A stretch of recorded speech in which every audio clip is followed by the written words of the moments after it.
Greetings, YouTube. It's the Panther, and this is a YouTube channel. Yeah, I know. It's kind of hard to believe, but this is indeed a channel on YouTube.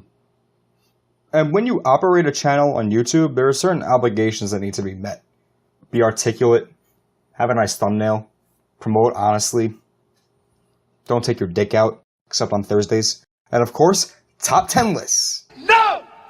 No! No! So here I am, joining the movement, plunging into the unholy depths of top 10 lists that so many have plunged before.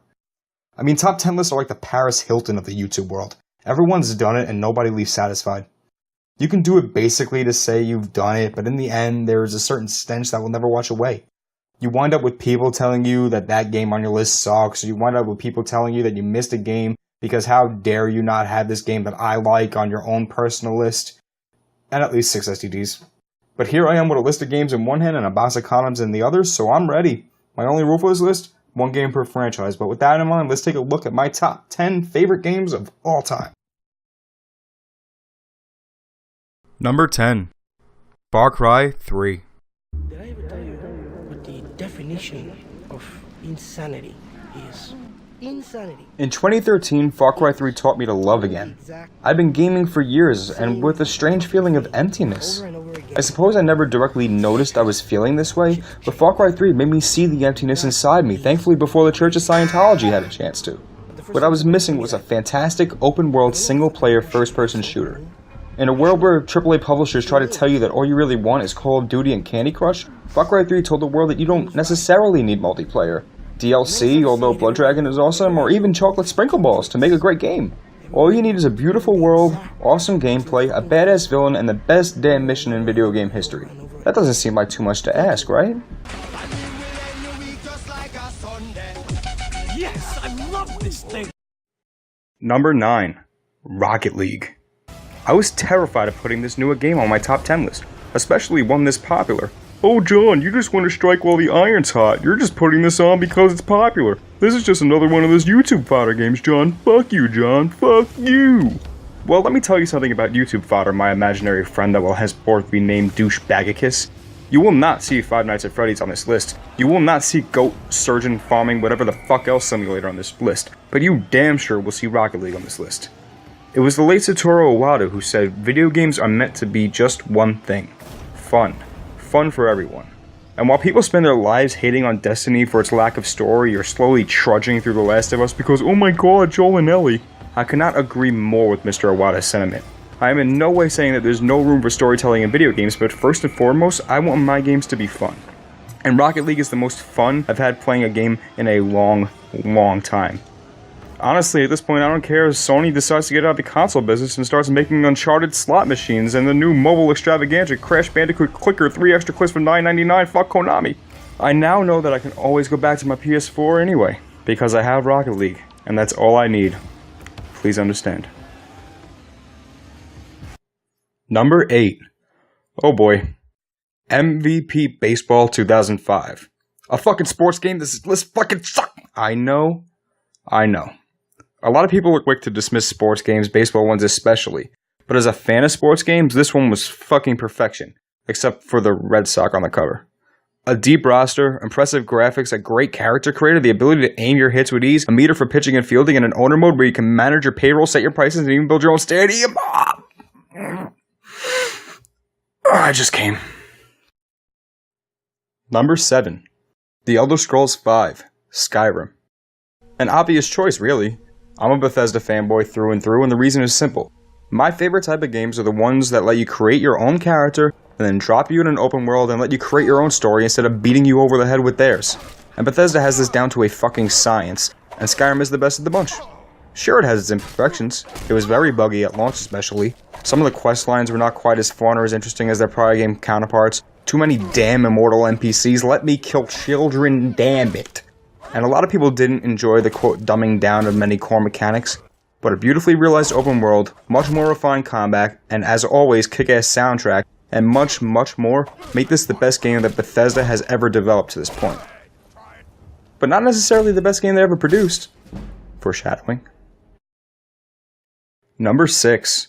Grand Theft Auto 5. I'm sure you guys never heard of this underground indie gem, so I'll be really thorough as to why this game's fantastic. Instead of one awesome protagonist, we have 3 big open world with plenty to do, really fun story, plenty of customization despite its imperfections, my favorite online mode in any game ever. Next! Number 5. South Park Stick of Truth. Remember the story of King Midas? The god in Greek mythology whom everything he touched turned to gold? Well, multiply him by 2 and remove the silly negative consequences and morals about being consumed by greed. Add a twinge of homosexuality and a few fart jokes and you would have Trey Parker and Matt Stone, masters of everything they seemingly casually throw their hats into. Hey Matt, let's make an animated show following the lives of school children, but let's make it look like shit and make it only for adults. Cool, let's do it. Best animated show of all time. Hey Matt, let's make a movie about puppets, but they're in the military and they destroy all the world's important landmarks fighting terrorism. Sure, why not? Fuck yeah! Hey Matt, let's make a Broadway musical. Okay. Hasadiga Ibawai. If I haven't made it clear that I'm a huge Stone and Parker fan, oh golly gee, I'm sorry Mr. Idiot, might I interest you in that piece of candy on the floor under that huge rock? When Stone and Parker announced they were going to work on their own South Park game, I was justifiably pumped. And through delay after delay after delay, my heart never wavered. And at the end of the day, South Park The Stick of Truth was everything I could have hoped it would be. And more. Totally serial. Get a load of this one. Number 4. The Godfather, the game. Probably the biggest surprise of this list, The Godfather game is almost an anomaly. A movie licensed game based on a narrative-driven 1972 film that was in turn based on a 1969 book. So a book was adapted into a movie, which is usually a failure, and instead it was one of the greatest films of all time. And then over 30 years later, that film was turned into a video game, which is almost always a failure, and the result is my all-time favorite third-person shooter. Everything about the Godfather game should have been a failure. Instead, every bit of it was perfection. Make your own character, and through ingenious storytelling, make him part of the Godfather saga. Who delivered the murder weapon to Michael? You did. Who carried out the murders of the rival Dons? You did. How did Michael escape to Sicily? You got him there. How did Don Corleone survive the attempt on his life? You protected him. This is all the while having a surprisingly deep amount of customization and a GTA-style open world, except with better visuals and better gunplay and loads of fun things to do. Want to merely experience the story? Go right ahead. Want to instead crush your rivals by taking over their businesses and bombing their compounds? Sign me the fuck up. The Godfather game is one of my favorite games of all time, and based on one of my favorite films of all time. Number 3. Assassin's Creed 2. I think to me, Assassin's Creed 2 is so striking because it serves as a beacon of how to do a sequel right. Take the few cool ideas from the original, namely the idea of going back in time for memories, semi-accurate historical storytelling, parkour-based open-world gameplay, and a hooded badass with retractable wrist blades, and get rid of everything else in favor of beautiful and vibrant settings, varied mission structure, improved combat, and an endlessly likable protagonist and story. Assassin's Creed 2 put the Assassin's Creed series on the map for me as one that will remain a favorite of mine for years to come. I also just realized that this is the 3rd Ubisoft produced game I put on this list. I'm part of the problem. Number 2. Super Mario 64! The game that made me love games. Before Super Mario 64, I liked games. I played my Sonics, I even played my Marios, but that's all I did, I played them.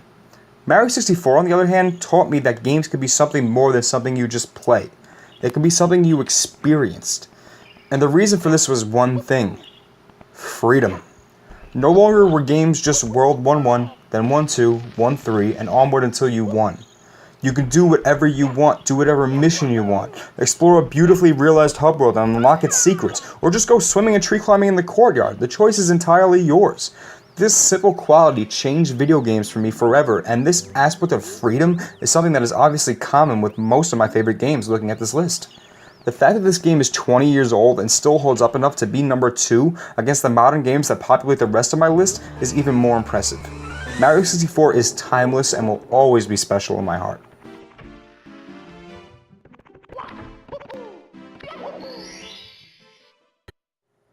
Warn the villagers, prepare your pitchforks, because number 1 is Fallout New Vegas. Fucking-fection. I have defended this game for 5 years and I will continue to defend it until I die a happy little man. Take the terrific groundwork laid by Fallout 3, improve some mechanics, make it more difficult, create an appealing Rat Pack style theme complete with a fully alive city, and the freedom! Oh dear sweet newborn infant Jesus, the freedom. Travel the world and meet new factions, side with any you want, do missions for some and have them join your cause, or just kill everyone and everything. Explore anything from insect-filled sandstorms to a peaceful mutant faction sheltered in a snowy ski lodge. Fallout New Vegas both blends the modern style of Fallout 3 while perfectly recapturing the spirit of the old Fallouts. Varied areas, fully alive regions, and an overall silliness that lets you know this game isn't taking itself too seriously. Fallout New Vegas is everything I want in a video game. Does it get any better? Well, how about the best DLC of all time? Now it's holding up an array of fully erect hand penises. If it tries to insert them, activate vivisectors. We can argue forever about which of the last two Fallout games is the superior. They're both fantastic, and I know that most of you think that I'm on the wrong side of that argument. But this is my list of favorite games. And Fallout New Vegas is without a doubt number one on my list. Oh, I got spurs that jingle. I got spurs that jingle. So there you have it, guys. My top 10 favorite games of all time. Did you agree with my list? Bah, who are we kidding? Let me know how badly you disagree with me in the comment section below. And while you're at it, why don't you post your top 10 favorite games of all time? And give me a little explanation why for each one. I want to read it. I want to know your opinion.